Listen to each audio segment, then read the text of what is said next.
자, 계속해서 계약의 무권대리 관련한 주제 보겠습니다. 기본 뼈대부터 잡고 가셔야 되죠. 그래서 대리권 없는 자가 타인의 대리인으로서 한 법률 행위라고 하는 것은 본인에 대해서 소위 유동적 무효 상태에 있게 된다. 그래서 본인이 추인을 하게 되면 본인에 대해서 유효한 법률 행위가 될 것이고, 본인이 추인 거절을 하게 되면 이때는 본인에 대해서 법적 효력이 발생하지 않는다. 확정적 무효가 되게 된다. 이렇게 논의를 전제를 합니다. 그래서 대리권 없는 자가 갑을 대리하여 병에게, 자, 무권 대리인 을이라는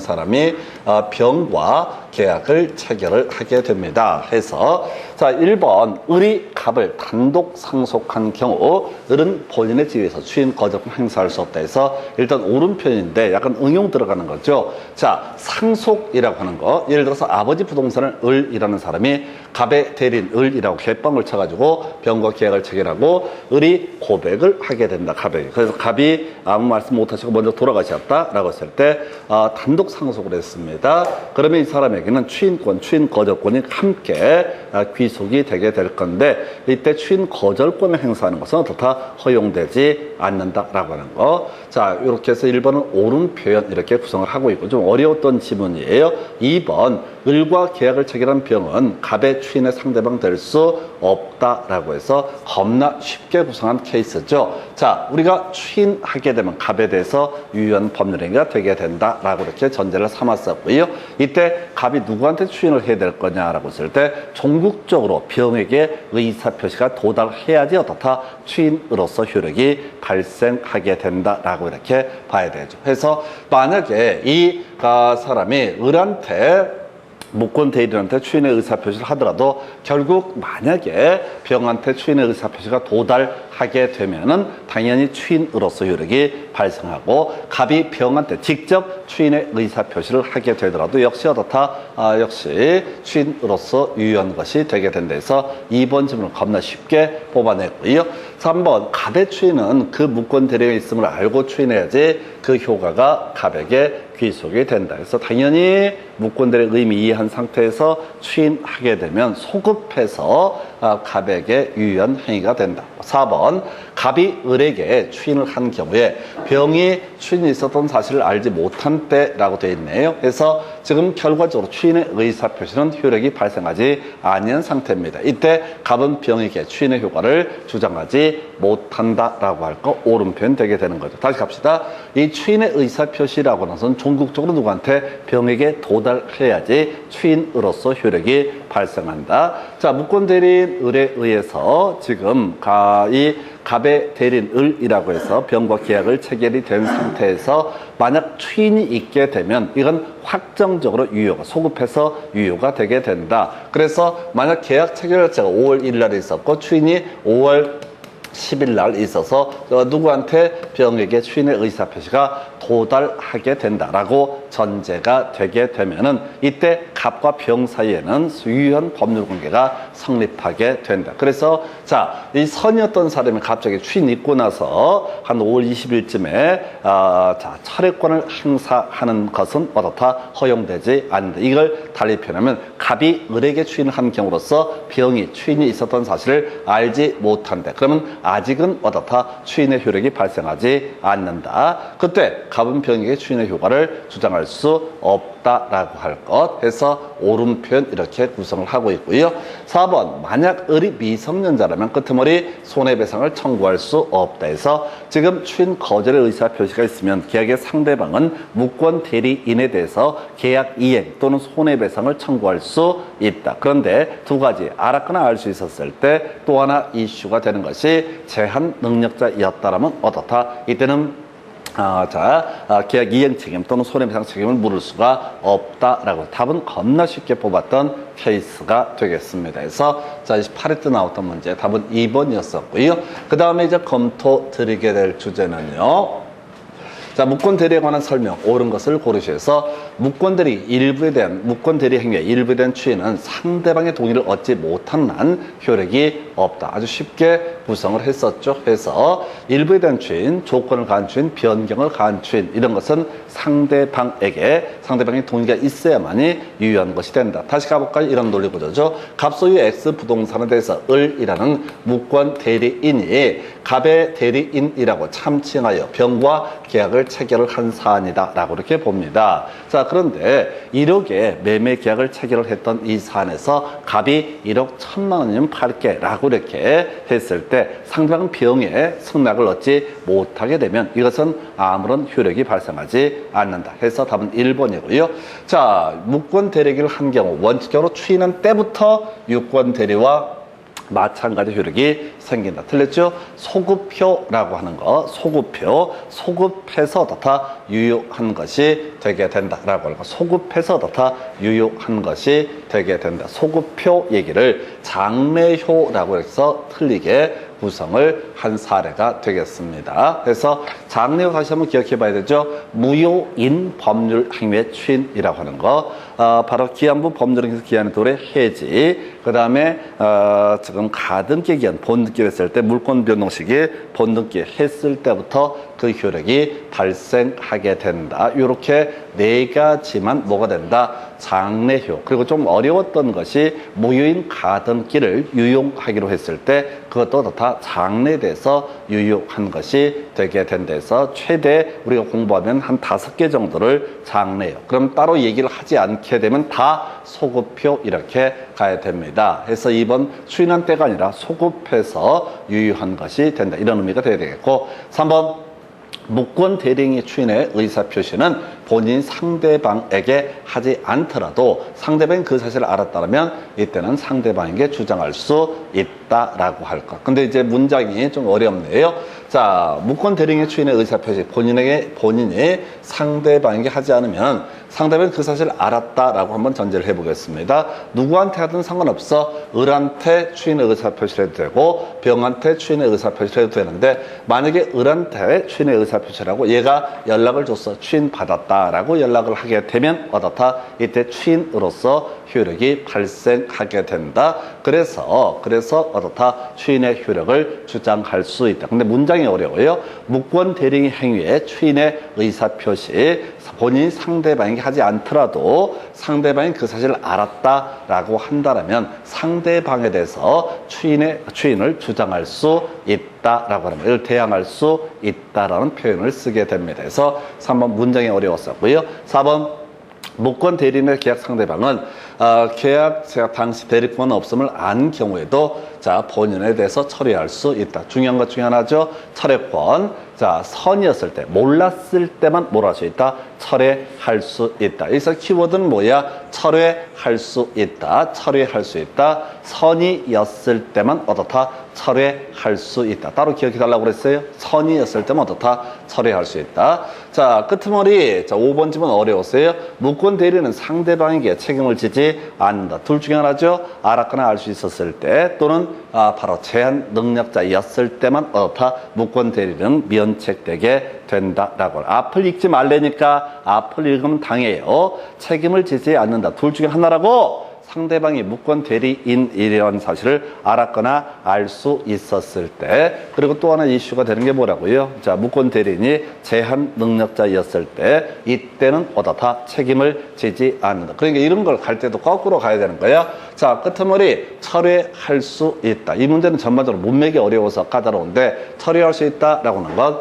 선의 상대방만 자 바로 선의 상대방만 본인에 대해서 철회할 수 있고요. 그 다음에 자 면책 사유 책임을 지지 않는다. 둘 중에 하나라고 그랬어요. 자 무권 대리인이 제한 능력자인 경우 또 하나가 뭐라고요? 무권 대리인이라는 사실을 알았거나 알 수 있었을 때 어떻다? 책임을 지지 않는다. 그래서 여기서 하나하나 지문을 다 보려고 하지 말고 자 철회할 수 있다. 선이었을 때만. 자 면책되는 사유 책임을 지지 않는 사유가 뭐라고요? 자 무권 대리인이 제한 능력자였을 때 또는 무권 대리인이라는 사실을 상대방이 알았거나 알 수 있었을 때 어떻다 책임을 지지 않는다 이렇게 갑니다. 그리고 답이 됐던 질문 자 조건을 갖춘 변경을 갖춘 일부 추인 뭐 이런 것들은 본질적으로 상대방의 동의를 받아야지 어떻다 효력이 있다라고 할 것. 답은 1번으로 구성을 했었고요. 자, 그 정도 보셨습니다. 그 다음 주제 가서 살펴보도록 하겠습니다. 대리권 없는 을이 갑을 대리하여 갑에 토지된 임대차 계약을 병과 체결했다. 가볼까요? 갑이 본인이 되게 될 것이고 을이라는 사람이 무권 대리인이 되게 될 것이고 병과 임대차 계약을 체결을 했다라고 되어 있습니다. 자, 이게 이제 유동적 무효 상태가 되게 될 것이다. 1번 지문 끄트머리 갑에 대해서 효력이 없다 해서 갑이 추인하지 않으면은 이때는 어떻다? 갑에 대해서 효력이 없다. 만약에 갑이 추인하면 소급해서 유효한 것이 되게 된다. 위임대차, 갑은 위임대차를 묵시적으로 추인할 수 있다 해서 아까도 나왔던 질문이죠. 추인을 함에 있어서는 명시적 의사표시 외에 묵시적 의사표시도 가능하다. 어느 쪽이 됐든 간에 상대방에게 추인의 의사표시가 도달되기만 하면 추인으로서 유효한 것이 되게 된다. 자, 그 다음에 최고권은 인정되지 않는다라고 되어 있어요. 예, 그래서 알았던 경우에 최고권 인정되지 않는다. 이거 상관없어. 최고권은 무조건 인정이 되고 자, 다시 철회권이라고 하는 것은 어떻다? 알았을 때는 인정되지 않는다. 포인트 최고. 자, 병이라는 사람이 갑에게 야, 지금 이 을하고 이렇게 계약을 체결했는데 받을 거야 말 거야 물어볼 수 있는 거 이게 최고라는 개념이 될 테고 최고권은 아무 제약 없이 추인 또는 추인 거절 의사표시가 있기 전에 당연히 인정되게 됩니다. 그런데 자 키워드 뭐라고요? 철회권이라고 하는 거. 철회권이라고 하는 것은 지금 선이 몰랐을 때만 어떻다? 철회권은 인정되게 된다라고 할 것. 그래서 3번을 좀 밋밋하게 구성을 했어요. 그래서 지금 틀리게 구성이 됐고요. 철회권은 아무 철회권은 선이었을 때만 가능하고 최고권은 아무 제약을 받지 않는다. 그래서 3번을 틀리게 뽑았고요. 자, 갑이 임대기간을 단축해서 임대차 계약을 추인한 경우 자, 이러면 안 되죠. 상대방이 동의하지 않는 이상 그것은 효력이 없다라고 하는 거. 그래서 변경을 가한 추인이라고 하는 것은 어떻다? 일부 추인 이런 것은 바로 상대방이 동의해야만이 유효한 것이 되게 된다. 자, 5번 갑이 추인하게 되면은 자 소급해서 효력이 생긴다라고 해서 오른편 구성을 하고 있습니다. 그래서 이 문제에서는 상대방의 입장에서 논의를 하고 있어요. 다시 갑시다. 우리가 최고권 아무 제약이 없으니까 따로 외울 게 아니고요. 철회권이라고 하는 것은 이때는 철회권이라고 하는 개념은 상대방이 선이었을 때만 어떻다? 철회권은 인정되게 된다. 30회 때는 이제 좀 밋밋한 것을 가지고 최고권하고 철회권을 잘 비교해서 구성한 영역. 그래서 다시 철회권이라고 하는 것은 상대방이 몰랐을 때만 어떻다? 철회권을 행사할 수 있다라고 할 것. 이렇게 정의를 합니다. 그 정도고요. 자, 넘어가서 검토드릴 주제. 대리권 없는 자가 타인의 대리인으로서 한 계약에 관한 설명 틀린 것은 해서 1번은 간단한 질문 본인인 이를 추인하지 않으면 본인에 대해서 효력이 없다 옳은 표현.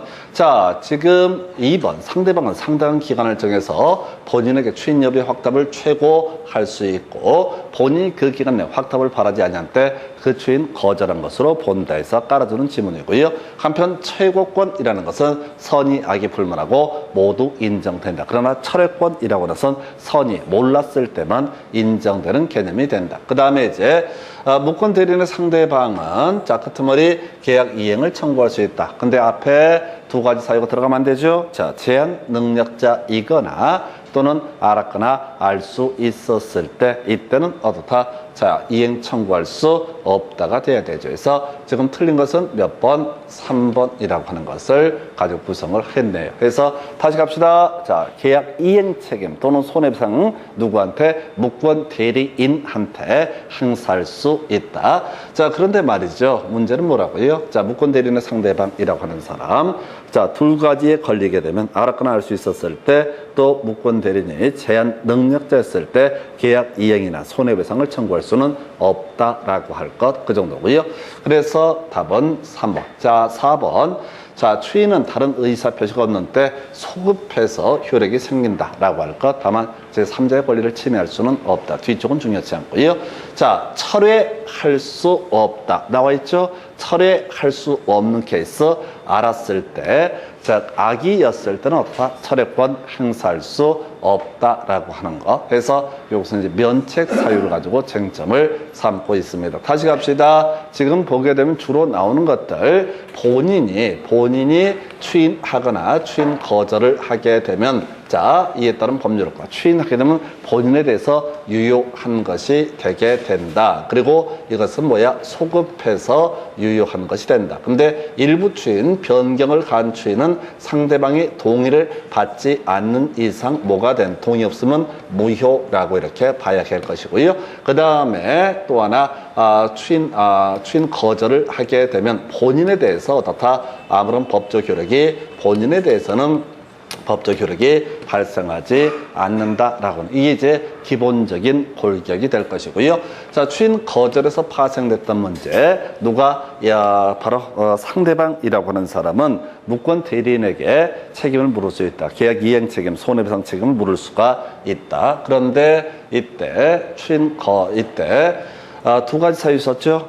무권 대리인이 제한 능력자이거나 혹은 저런 경우도 존재할 수 있었죠. 알았거나 할 수 있었을 때 이때는 면책되게 된다. 그래서 면책 사유도 주요 이슈가 되게 됩니다. 한편 자, 본인은 상대방은 최고권은 아무 때고 행사할 수 있고 추인 또는 추인 거절의 의사 표시자 하기 전에 철회권을 행사하기 위해서는 몰랐을 때, 선이었을 때만 어떻다? 철회권 행사할 수 있다. 그 정도로 보게 됩니다. 그래서 이렇게 보셨고요.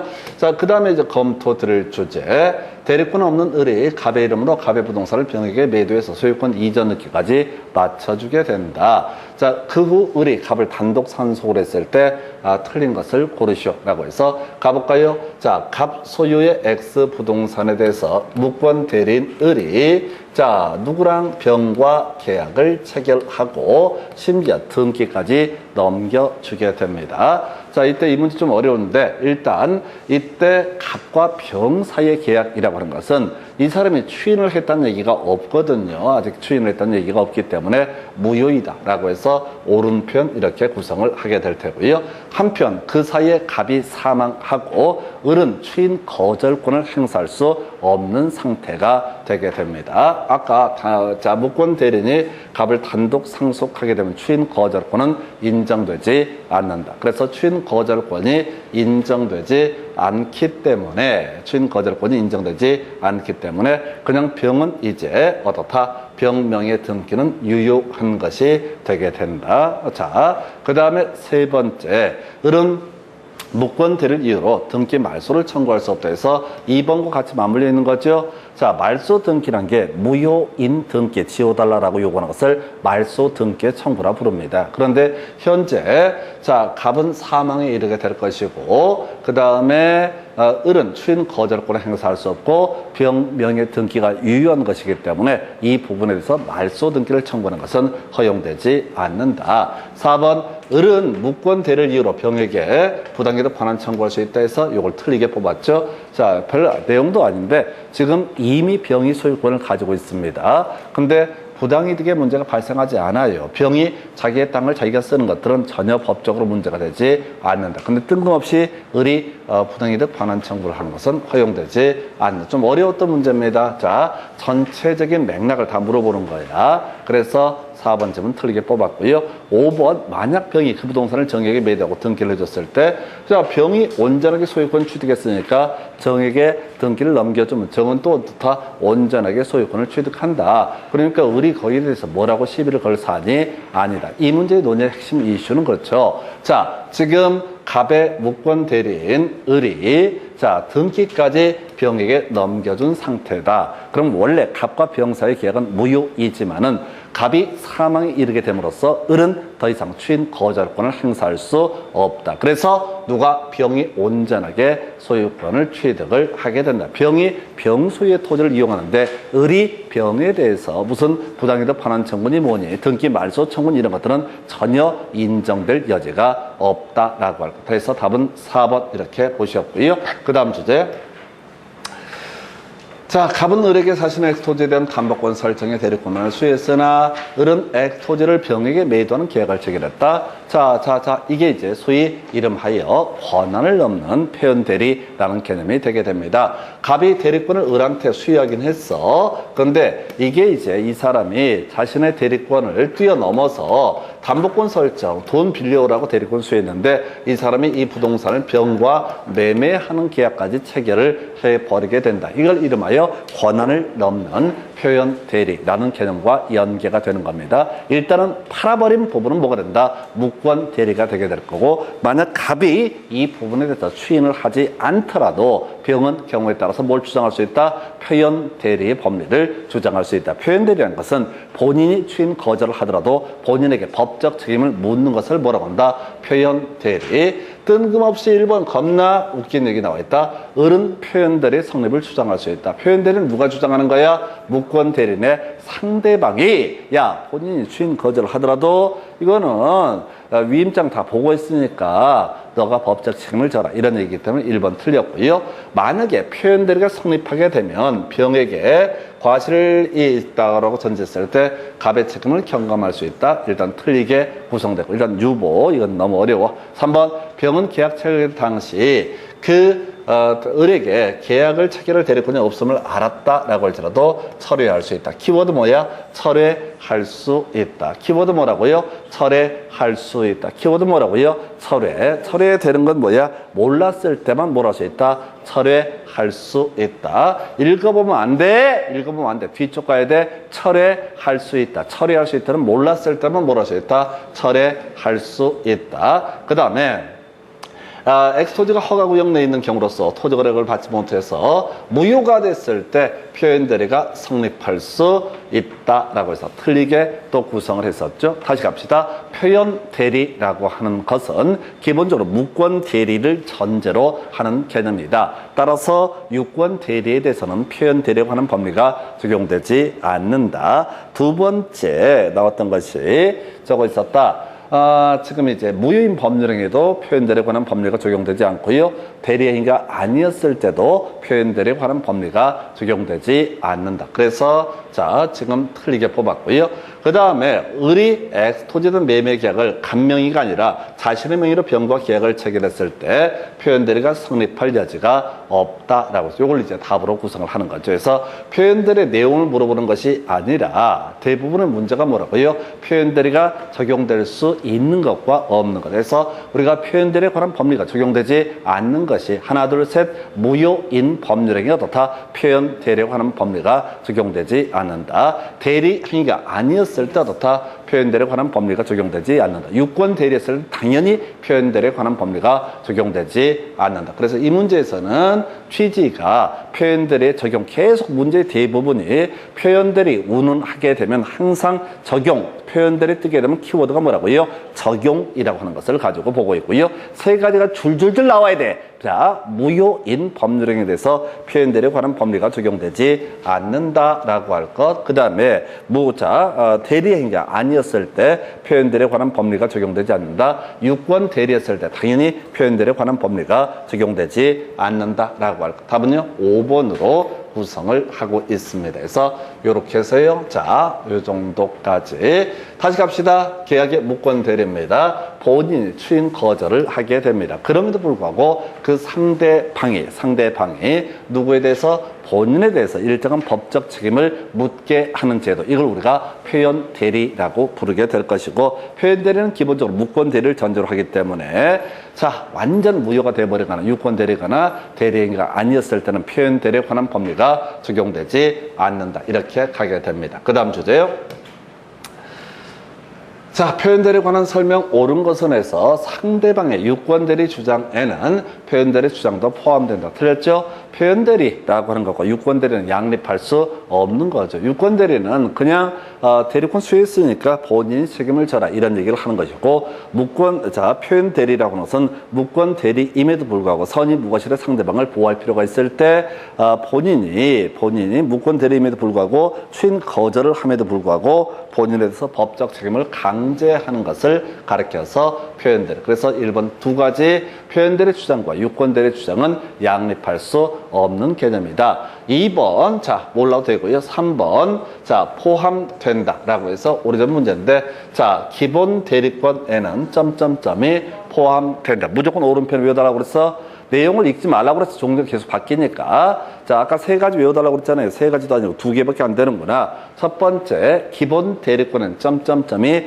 포함된다. 이거 외워달라고 그랬고요. 끄트머리 표현 대리가 성립할 수 있다. 무조건 오른편에서 그 앞에는 권한을 넘는 표현 대리가 성립할 수 있다. 대리권 소멸의 표현 대리가 성립할 수 있다. 이런 식으로 나오게 되는데 이거 쫓아가면 안 돼. 26회 때 구성이 됐던 주제이고요. 끄트머리 권한을 넘는 표현 대리가 성립할 수 있다라고 할 것. 다시 갑시다. 표현들에 관련해서는 지금 문제의 대부분은 표현들에 관한 법리가 적용되지 않는 거. 이거 가지고 쟁점 삼아내고 있고요. 무효. 그 다음에 또 하나가 유권대리, 대리행위가 아니었을 때는 표현들에 관한 법리가 적용되지 않는다. 표현들이 들어와서 쟁점 삼아주실 건 두 가지인가요? 하나가 기본 대리권에는 점점점이 포함된다. 무조건 옳은 표현. 두 번째 이슈, 자 표현대리가 성립할 수 있다. 역시 어떻다? 옳은 표현. 많이 안 나와. 지금 7년 동안 직접적으로 표현대리 관련해서 한 문제 구성했어요. 쫓아가시면 안 돼. 딱 두 개 외워서 끝장을 보셔야 돼. 기본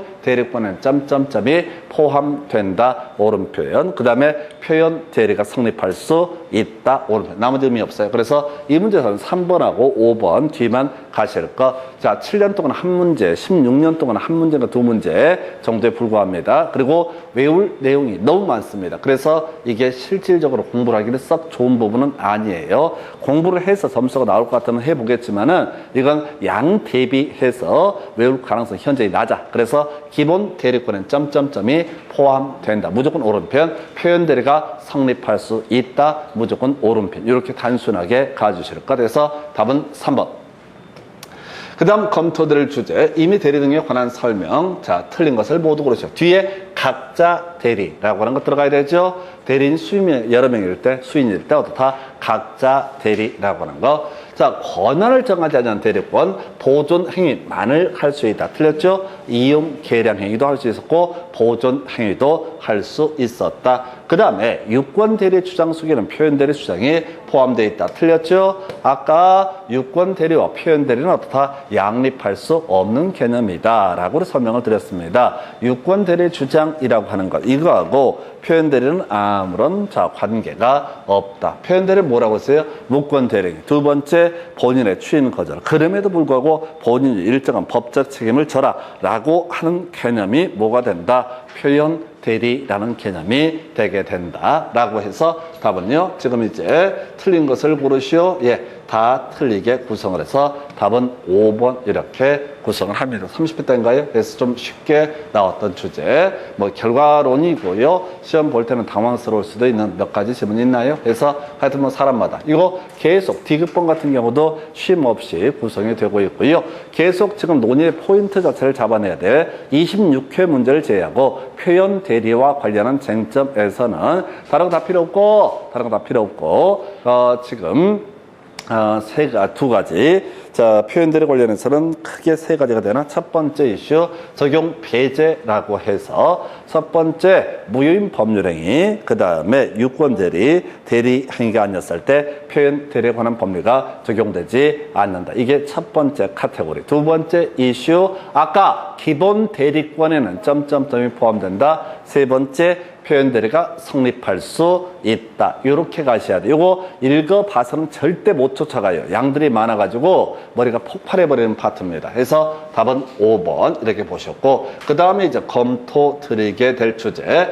자, 허가구역 안에 토지 거래라고 되어 있습니다. 자, 미리 답. 이게 26회 때하고 30회 때인가 두 번 구성을 하게 되는데 다 보면 안 돼! 세 개 모든 문제 세 개로 가셔야 돼. 세 개도 못 외워. 이게 지금 7년 동안 두 문제 26개 30회 때 구성이 됐는데 또 나올 가능성 낮아. 세 개만 달달달 외워서 끝장을 보는 거야. 자, 일반적으로 계약이 유효가 되게 되면은 뭘 할 수 있다? 채무 발생하게 될 테고, 채무의 불이행이 있게 되면은 이에 따라서 무슨 문제? 해제라는 문제가 발생하게 된다라고 할 것. 해서 계약이 유효했을 때만 어떻다? 유효했을 때만 해제할 수 있다. 자, 이렇게 하나 봤던 것이고요. 해제하면 소급해서 뭐가 된다? 법률 행위는 무효가 되게 된다. 무효가 되게 되면 매수인은 계약금에 대해서부터 부당이득 반환 청구, 계약금의 반환 청구를 할 수가 있다. 자, 그래서 다시 갑시다. 어떤 계약이 유효한 상태가 되게 되면 양 당사자에게 일정한 채무가 발생하게 될 것이고, 채무 이행하지 않게 되면 이행하지 않은 사람의 상대방은 계약을 해제할 수 있다. 그래서 정리하면 유효였을 때만 뭘 할 수 있다?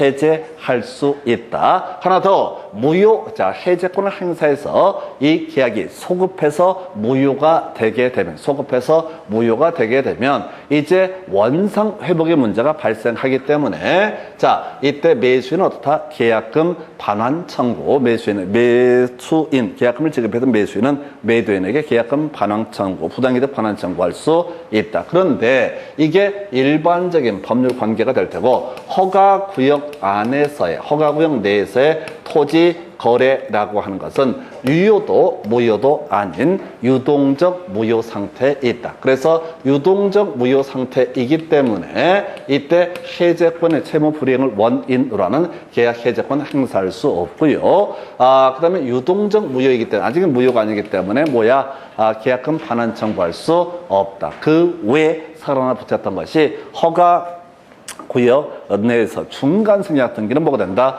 무효가 되게 된다 해서 결과적으로 그걸 가십시다. 허가구역 밖의 토지 거래 계약이다. 그러면 계약은 유효하게 성립하기 때문에 양 당사자 일정한 채무를 지게 될 것이고, 이때 상대방 일방 당사자가 채무를 이행하지 않게 되면 채무 불이행을 원인으로 해서 뭘 할 수 있다? 계약 해제할 수 있다. 계약 해제 등이 이루어져서 소급해서 무효가 되게 되면 매수인은 계약금 반환 청구 등을 할 수가 있다. 한편 허가구역 외 지역에서의 중간 생략 등기는 소위 단속 규정 위반이라고 해서 유효한 것으로 보게 된다. 그런데 허가구역 내 중간 생략 등기는 소위 효력 규정, 허가구역 안에서 부동산 거래 신고 등에 관한 법률에서는 반드시 어떻다? 미리 토지거래 허가를 받아라. 토지거래 허가를 받지 않게 되면 무효다. 효력이 발생하지 않는다라고 선언을 하고 있습니다. 그래서 자, 이게 이제 갑과 을과 사이에 토지거래 허가 받아서 을명의로 등기 이루어져야 되고, 을과 병 사이에 또 토지거래 허가 받아서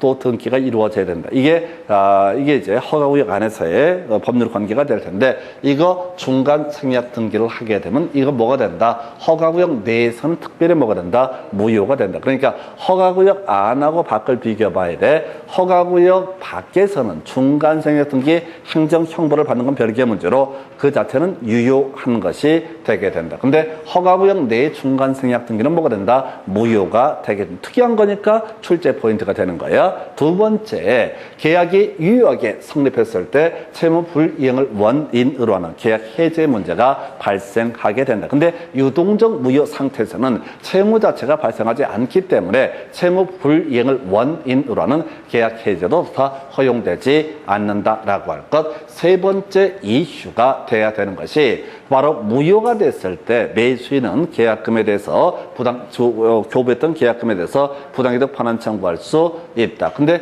유동적 무효 상태에서는 계약금을 교부했던 매수인의 입장에서 확정적 무효가 아니기 때문에 그때는 뭐라고요? 부당이득 반환 청구할 수 없다. 그럼 결국은 세 가지를 계속 시험 문제 답을 뽑는 이유가 뭐냐면은 되게 허가구역 안하고 밖에 달라지는 부분이 그것 때문이기 때문에 그래요. 그래서 그냥 이걸 하나하나 외우는 게 아니라 지금 세 가지를 가지고 진짜 문제를 만들어 놓은 걸 보면 정말 무릎을 탁 칠 정도로 얘들이 허가구역 내의 토지거래와 허가구역 밖의 토지거래라는 두 가지 개념을 정확하게 이해하고 있는가, 이걸 물어보는 거거든. 그래서 26회 때 문제 안 되는 걸 기억을 해야 돼. 되는 건 다 상관없고, 매도인은 갑은 계약상 채무 불이행을 원인으로 계약을 해지할 수 있다. 틀리게 뽑아냈고요. 그 다음에 계약이 현재 유동적 무효 상태라는 이유로 매수인 을은 이미 지급한 계약금을 부당이득 반환 청구할 수 있다. 두 개를 틀리게 뽑아내게 됩니다. 협력 의무라든가, 그 다음에 지금 소유권 이전 등기 절차에 이행 청구할 수 없는 거, 요거는 이제 이거랑 관련돼 있죠. 니은번이랑. 지금 지금 지금 각과 을 사이에 허가를 받기 전에 토지 거래 계약이다. 그래서 채권 채무가 발생하지 않으니까 소유권 이전기를 해달라고 주장하는 것도 허용되지 않는다. 그래서 결국은 니은 디귿 두 개를 틀리게 구성했고 기억하고 릴 두 개가 옳게 구성이 된 사례가 되겠습니다. 그래서 요렇게 해서요. 답은 3번으로 구성을 하고 있습니다. 자, 그리고 나서 30회 때 문제 가서 확인을 해 볼까요? 자, 보게 되면은 갑은 허가구역 내에 있는 그 소유 X 토지에 대해서 을과 매매 계약을 체결했다. 허가를 받지 않았으나 확정적 무효가 아니다. 즉 유동적 무효 상태이다 라고 전제를 깔고 있습니다. 유동적 무효 상태에서 틀린 것을 고르시오에서 자 1번 위 계약은 유동적 무효 상태에 있다. 이거 포인트 안 돼. 유동적 무효니까 다시 매도인은 채무 불이행을 원인으로 해서 계약 해지할 수 없고요. 매수인은 아직 확정적 무효가 아니기 때문에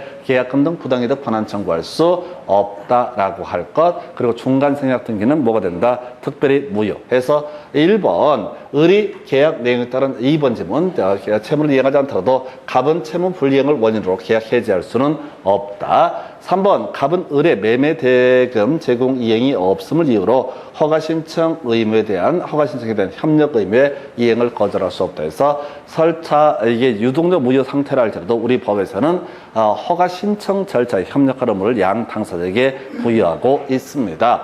자, 허가구역 지정 기간이 만료가 됐는데 재지정이 없다. 그러면 이제 확정적으로 유효가 된다. 허가를 받을 필요가 없으니까 또는 이제 확정적 유효가 되는 게 허가 처분이 있어도 확정적 유효가 되게 된다.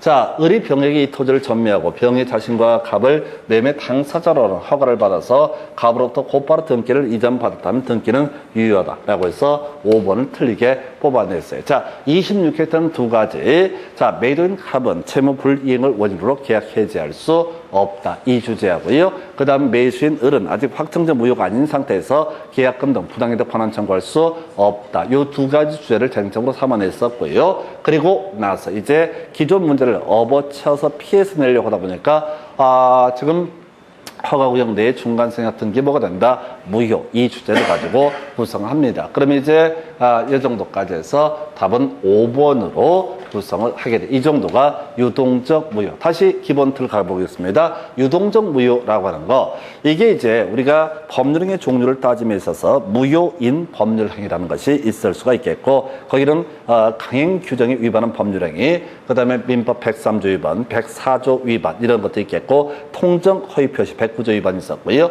108조라고 해서 비진 의사 표시 중에서 상대방이 알았거나 알 수 있었을 때 한편 취소할 수 있는 법률 행위로서 논의된 것이 바로 제한 능력자의 법률 행위, 착오에 따른 의사 표시, 사기, 강박에 따른 의사 표시 이런 것들이 존재했었고요.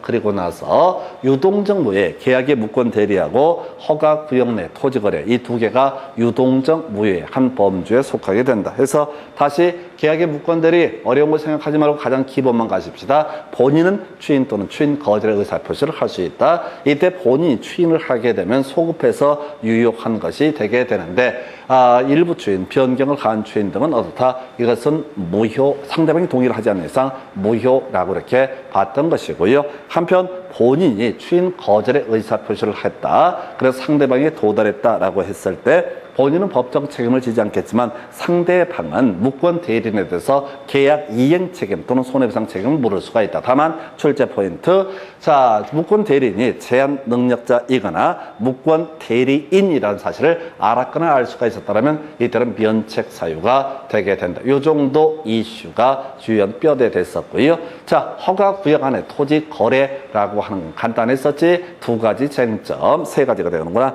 자, 유효가 아니기 때문에 채무 불이행을 원인으로는 계약 해지할 수 없고, 자, 그 다음에 무효가 아니기 때문에 매수인 계약금에 대해서 부당이득 반환 청구할 수 없다. 그 외 일반적으로 중간생략 등기는 유효한 것으로 해석을 하게 되는데 허가 구역 안에서의 중간생략 등기는 부동산 거래 신고 등에 관한 법률 위반에 따라서 확정적 무효가 되게 된다. 그 정도까지 체크를 해드렸습니다. 그래서 이렇게 보셨고요. 예, 잠시 끊었다가 다음 주제 확인합니다.